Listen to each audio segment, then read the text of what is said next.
سلام بینندگان عزیز، آخرین خبرها از تاجیکستان و جهان را در برنامه اخباری آزادی من مؤمن احمدی پیشنهاد شما میکنم. امروز 19 می است. گزارش های اصلی برنامه. پیشوای اسماعیلیان جهان گفت از تکرار ناآرامی ها در بدخشان سخت نگران است. مقامات وضع روشان را آرام میگویند.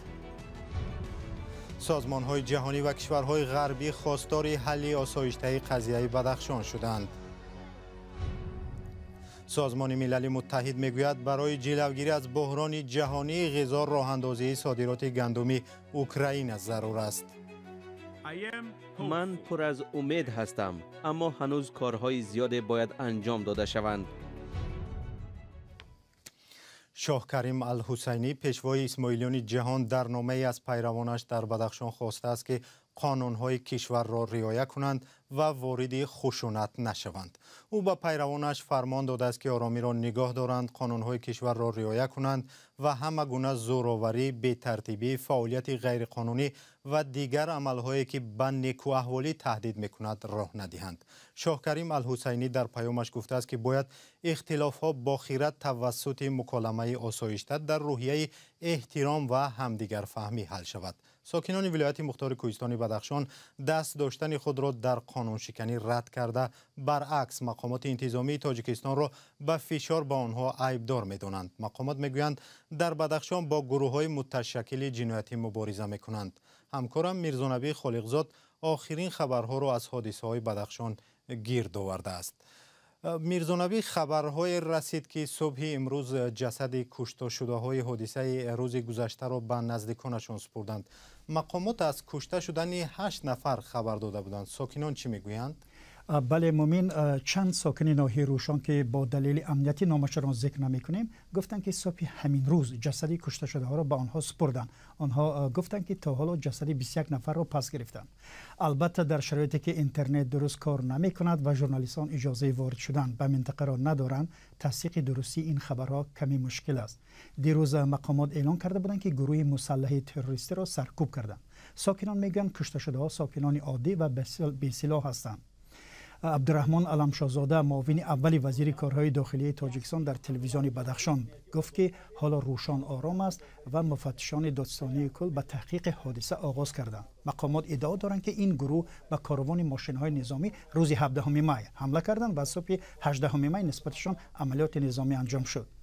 یک همصحبت ما از روشان گفت که تنها از دهه دیرزود همین ناحیه 4 نفر کشته شده است. به گفته او مقامات جسد اردشیر مناسبوف، احسان مزرابوف، نصرت زفقیبیکوف و منیر نصرالله‌بیکوف را به نزدیکانشان دادند. به قول او جسدها اوریان و بدون لباس بودند. منبع دیگر هم همین حرفا را زدند و گفتند وقتی جسدها را گرفتن همشان لوچ و اوریان، بعضیشون با نشانه‌های ضرب بلند و شکنجه بودند و در استادیوم دیرزود روشان گذاشته شدند. در ابتدا سخن از 17 جسد میره، ولی بعدتر گفتن که 21 جسد را گرفتن. آنها میگویند اگر مقامات دیروز اجازت میدادن، زخمی هایی که بر اثر تیرکشایی از جمله از چرخبار زخمی شده بودند روی زمین خوابیده بودند و یاری میخواستند. آنها را میشد نجات داد، ولی بیشترشان از خونریزی زیاد فوتیدند. میرزانبی، حادثه روشان یک روز پس از اعتراض در خاروق آغاز شد. وضع فعلا در خاروق چگونه است؟ آنجا چی میگویند ساکنان؟ بله، در خاروق به گفته منبع‌های رادیو آزادی راه‌های ورود بستند. روز چهارم است که اکثر اداره‌ها و مکتب و دانشگاه و نقلیات جمعیتی در خاروق کار نمی‌کنند. در بازارها کمبودی آذوقه مشاهده می‌شود. ساکنان میگویند چرخبال گاگار در آسمان خاروق پیدا میشن و اونها می‌بینند. همچنین تلویزیون بدخشان گفت راه دوشنبه خاروق که بخش از راه بین‌المللی چین و تاجیکستان است بسته است، اما عملیات حربی نیست و وضع آرام ارزیابی میشود و ما هر خبری که پیدا کردیم حتما به توجه بینندگان و شنوندگانمون میرسونیم. تشکر میرزانبی. سفیران چند کشور غربی در تاجیکستان رویدادهای 3 روزی آخر را در بدخشان درگیری خشونت‌آمیز داخلی نامیده از شدت گرفتن وضع و تلفات جانی در آن ابراز نگرانی عمیق کردند. در پی اعتراض ساکنان و برخورد آنها با مقامات در شهر خاروق و عملیات در ناحیه روشان به اطلاع رسمی در عموم 10 کس کشته و 27 نفر زخمی شدند. یکی از کشته شده ها نظامی است. جزئیات بیشتر در گزارش همکارم سراج الدین اسلام. بله، سازمان دیدبان حقوق بشر یا هیومن رایتس واچ با نشر یک بیانیه از واقعه‌های اخیر در ولایت کوهستانی بدخشان ابراز نگرانی کرده از مقامات خواسته است علت خشونت در اعتراضهای اخیر را بررسی کند و مسئولان آن را مورد بازخواست قرار دهند. در این بیانیه همچنین از مقامات تاجیکستان خواسته شده است که به آزادی بیان و دسترسی به معلومات از جمله دسترسی به اینترنت و حق اعتراض صلح‌آمیز احترام بگذارند. نمایندگی اتحاد اروپا، سفارت فرانسه، آلمان، بریتانیا و امریکا از طرف دیگر در دوشنبه دیروز یعنی 18 می در اظهارات یکجایی از طرفها خواستند برای پایین آوردن شدت وضع نیرو و غیرت خود را دریغ ندارند و تحمل پیشه کنند.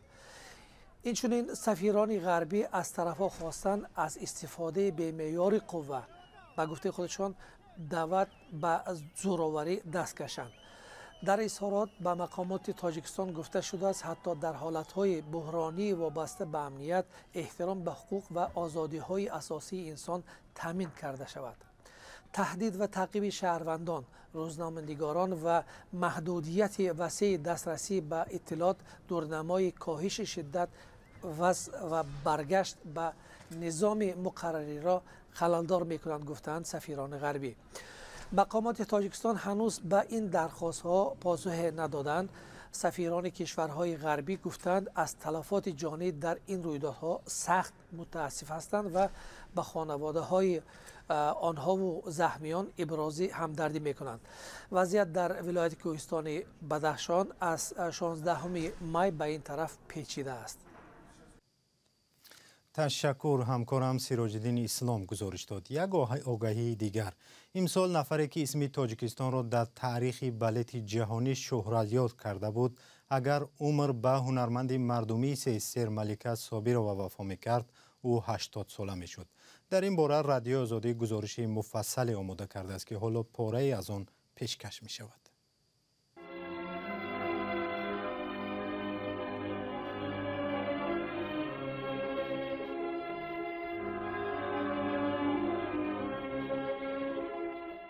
Оказывается, это рак.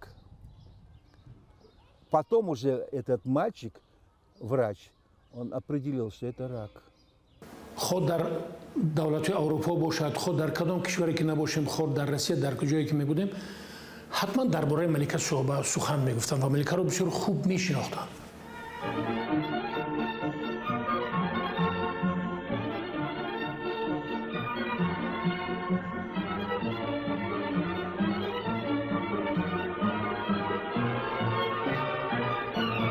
Малика Сабирова – это звезда первой величины.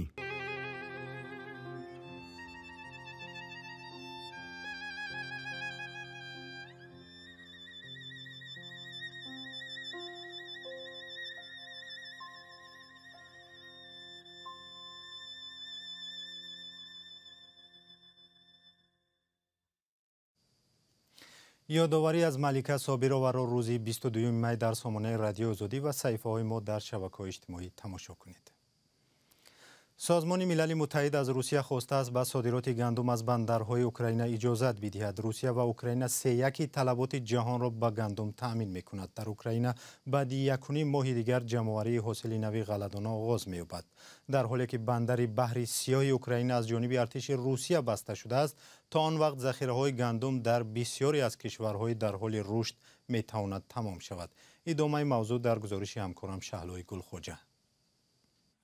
دبیر کل سازمان ملل متحد آنتونیو گوترش روز چهارشنبه 18 می گفت در پس منظر عمیق رفت بحران جهانی اوضاع برای برقرار شدن صادرات غله اوکراین با این کشور روسیه، ترکیه، ایالات متحده و اتحادیه اروپا در تماس دومی است. گوترش که در آخر ماه گذشته از مسکو و کیف دیدن کرده بود گفت: من پر از امید هستم، اما هنوز کارهای زیاد باید انجام داده شوند.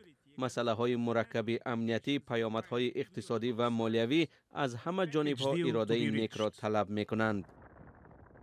این اظهارات در حال صدا می‌دهد که شنبه گذشته هندوستان صادرات گندم را منع کرد. حکومت گفت گرمای سخت در این کشور باعث کم گردیدن حاصل گندم شده نرخ آن را به اوج رکوردی رساند.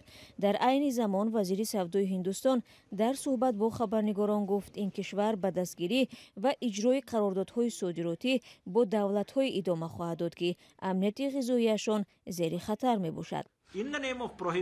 با این محدودیت ما تجارت را به سمت معین روانه می‌کنیم. ما نمی‌خواهیم که گندم به طور بی‌نظارت تنها برای ذخیره کردن یا نادرست استفاده بردن به جای صادرات کرده شود. ما امید داریم که آن برای قانع کردن نیازهای غذایی کشورها و آدمان آسیب پذیر استفاده می‌گردد. مقامات رسمی در نشست مطبوعاتی در دهلی نو گفتند محدودیت صادرات گندم دائمی نبوده، امکان بازنگری این قرار در آینده وجود دارد. این اقدام چند روز پس از آن صورت گرفت که هندوستان گفته بود نیت دارد امسال صادرات گندم را به نشانداد رکوردی 10 میلیون تن رساند. آن همچون دومین بزرگترین صادرکننده گندم جهان میخواست در پس منظر حمله روسیه به اوکراین از بالاروی نرخ غله در جهان درآمد بیشتر گیرد. هندوستان در سال مالیوی تا ماه مارت به مقدار رکوردی 7 میلیون تن گندم صادر کرد که نظر به سال گذشته بیش از 250% زیادتر است. هرچند هندوستان یکی از بزرگترین صادرکنندگان گندم در جهان نیست، خریداران جهانی پس از کاهش یکباره انتقال آن از اوکراین و منطقه بحر سیاه به تأمینات از این کشور امید می‌بندند. تحلیلگران میگویند اکنون محدودیت میتواند نرخ جهانی آذوقه را به سطح نو رساند و مخصوصاً به استعمال کنندگان کم بضاعت در آسیا و افریقا ضربه سخت زند. این هم در حالی است که از اول بهار سال جاری قزاقستان و روسیه صادرات غله و بعضی محصولات دیگر غذایی را موقتا منع کردند.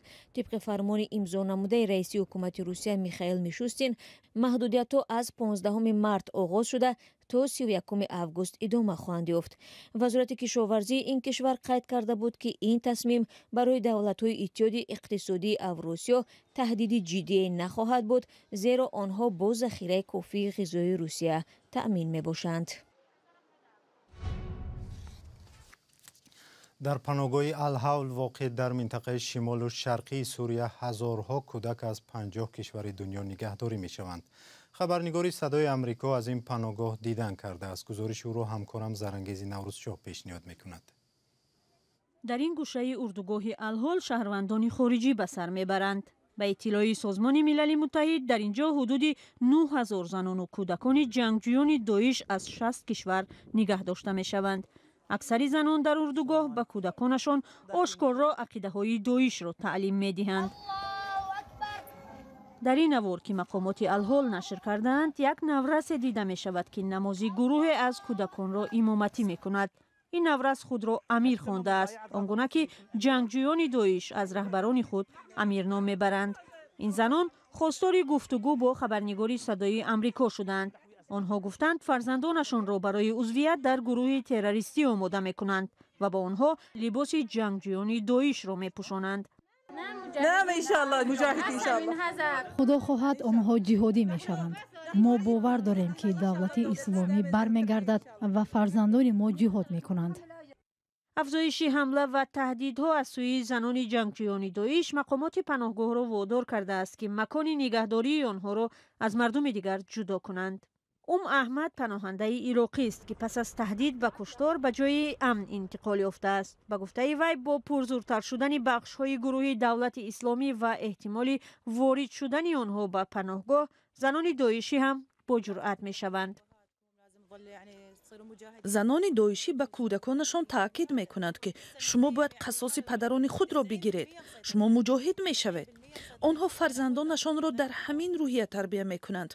90% این پناهنده ها را پیروان دولت اسلامی نظارت می‌کنند. آنها با یراق و گلوله به اینجا می‌آیند.